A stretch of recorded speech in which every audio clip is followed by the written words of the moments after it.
Hi everyone. This is not going to be one of my usual videos. It's more of a serious topic than, all my bookish videos normally are. Hence why I'm not sitting in front of the bookcase like usual. Um, but October is Pregnancy and Infant Loss Awareness Month. And a little bit less than a year ago, I had a miscarriage myself. So it's something that is um, very close to my heart, hits very close to home, I guess would be the proper way of wording that. Um, but this isn't like my miscarriage story or anything like that, but it's kind of like a how I'm doing 1 year later type thing. This year has been very difficult. Um, Siri thought my phone turned Siri on when I said this year. No, I did not say Siri. Anyway, sorry, I keep messing with my hair. It's something I do when I'm talking about something a little bit more difficult.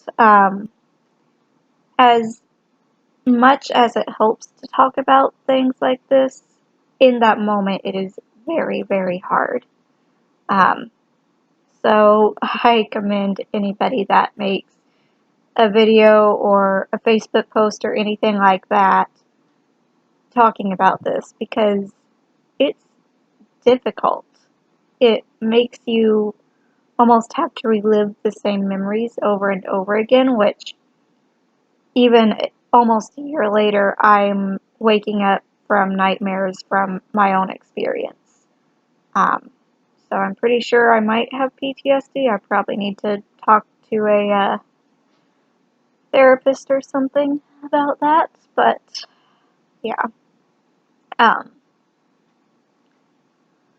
with your first pregnancy, sometimes you're not told what to expect if things go wrong.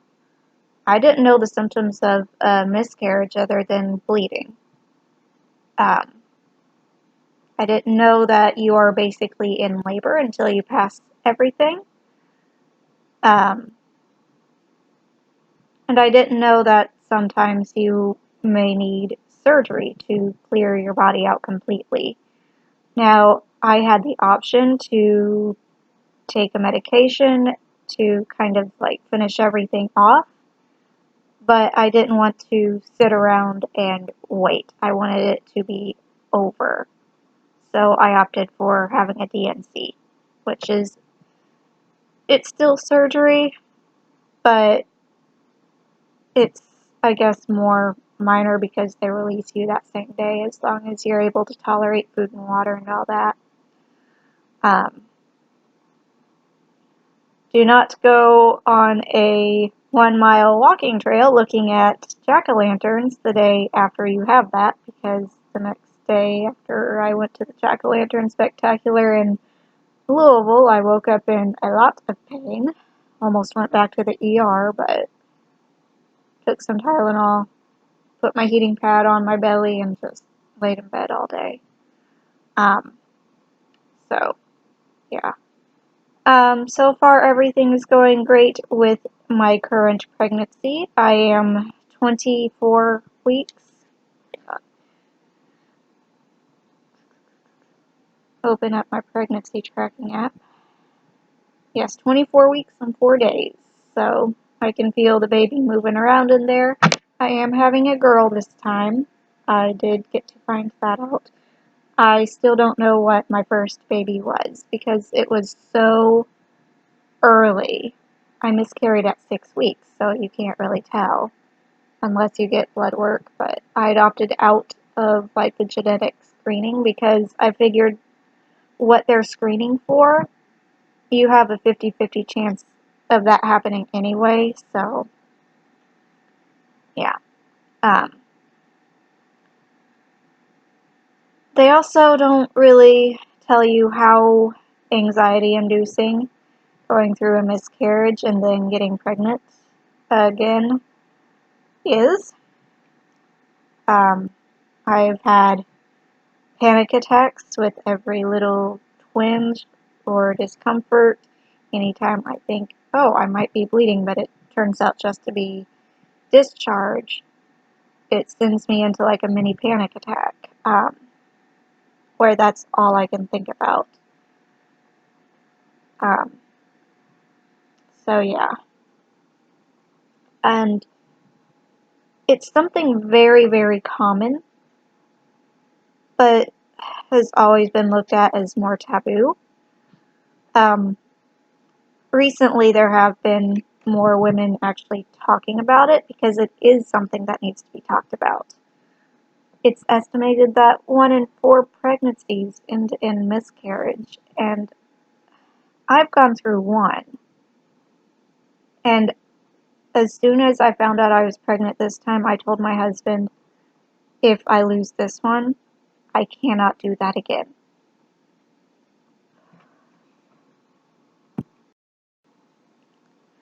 Sorry, I had to pause recording. I was starting to get a little bit teary. Um, like I said, it's difficult to talk about in the moment that I'm actually talking about it, but later on I will feel so much better.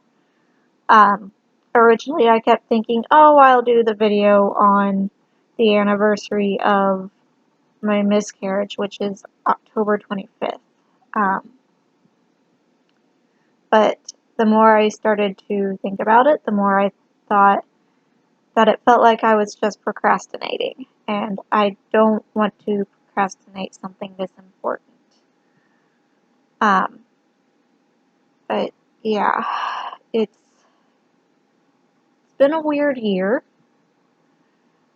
since October 25th of last year. I've gone through a lot of depression and anxiety, a lot of happiness.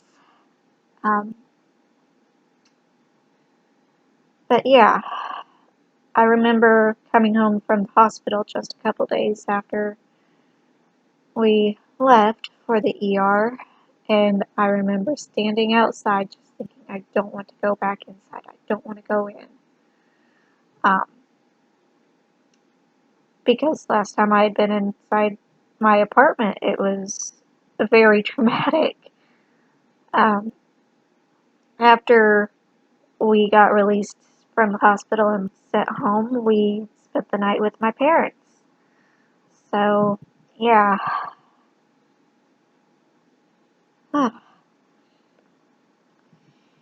Anyway, um, so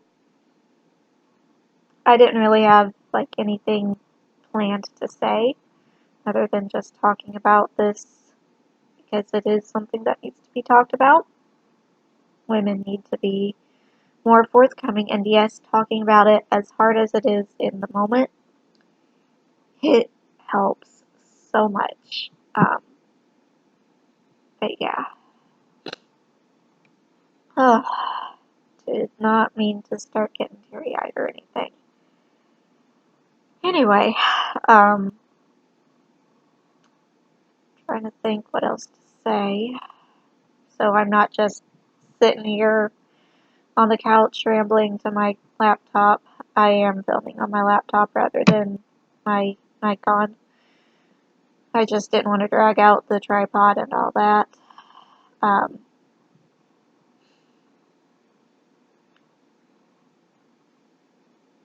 I'm trying to think. Um, I guess be a little bit more mindful of women. Like, I know the younger generation is starting to realize, oh, we shouldn't be asking somebody when they're going to have kids or anything like that because you don't know the struggle. You don't know if they've been trying for months on end with no result or they've been through miscarriages or anything like that. Um, but yeah, um, parents, in-laws especially. I know you mean well. I know you want grandkids, but You see, we told my parents and his parents. They met us there at the hospital. Um, we called them on our way down to the ER, so they knew. And his grandmother knows and all that. And we still got questions about when we were going to be trying again, which we started trying almost immediately after. Once I was cleared and everything had healed and all that, we started trying again. Uh, Not like, oh, I'm ovulating on this day. Uh, this is when we're going to do the deed. Um, but we were just kind of casually trying, and it's like, well, whatever happens, happens. Um, but yeah, it's just been a weird year.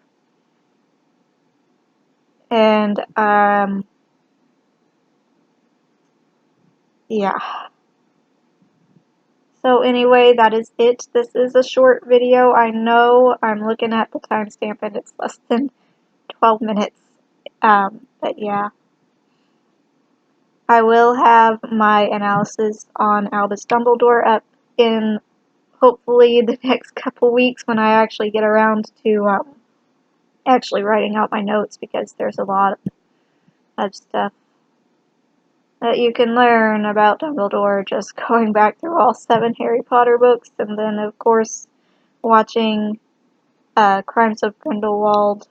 So yeah, I'm going to get off here. Excuse me. So until next time, thanks for watching.